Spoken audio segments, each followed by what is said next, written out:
ஒவ்வொரு நாளும் புதுசு புதுசா டிசீஸ் வர்றதுக்கு காரணம் என்ன தெரியுமா? சைக்காலஜிக்கலா நம்ம ஃபேஸ் பண்ற இஷ்யூஸ் தான். நம்ம ஸ்ட்ரெஸ், ஆன்சைட்டி, டிப்ரெஷன் அப்படின்னு நிறைய விதமான எமோஷன்ஸை நமக்குள்ளே வச்சிருந்து அது உடல்ல பாதிப்பை ஏற்படுத்துது. இதுக்கு சொல்யூஷன் என்ன அப்படின்னா, ஒரு சைக்காலஜிக்கல் டாக்டரை பாக்குறது மட்டும் இல்ல.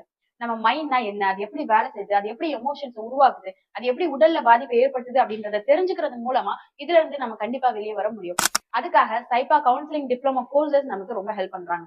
இவங்க சைக்காலஜிக்கல் ஆஸ்பெக்ட்ல நம்ம மைண்ட் எப்படி வேலை செய்யுது, இது எப்படி ப்ராப்பரா ஃபங்க்ஷன் பண்ண வைக்கலாம், எப்படி பாசிட்டிவா இருக்குது அப்படின்ற விஷயங்கள் எல்லாத்தையும் ஆன்லைன் மூலமாவே சொல்லி கொடுத்துட்டு வராங்க.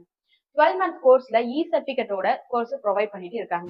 சோ இதை கத்துக்கிறதுனால எனக்கு என்ன பெனிஃபிட் அப்படின்னா, கண்டிப்பா எனக்குள்ள ஒரு பெரிய மாற்றம் ஏற்படும். நான் பாசிட்டிவா இருக்கும்போது என்னோட ஃபேமிலி கண்டிப்பா பாசிட்டிவா இருப்பாங்க இன்ஷா அல்லாஹ். என் ஃபேமிலி பாசிட்டிவா ஹெல்த்தியா இருக்கிறது மூலமா இந்த சமூகத்துல என்னால ஒரு மாற்றத்தை ஏற்படுத்த முடியும். ஒவ்வொரு நாளும் நம்ம புது விஷயத்தை கத்துக்கும் போது புதுசா பிறக்க ஆரம்பிக்கும். நம்மளோட பெர்செப்ஷன் மாற ஆரம்பிக்குது. அல்ஹம்துலில்லாஹ் இதன் மூலமா பல விதமான மனநோய்கள்ல இருந்து, உடல் நோயில இருந்து வெளியே வர்றதுக்கு அல்லாஹ் நமக்கு ஹெல்ப் பண்ணட்டும்.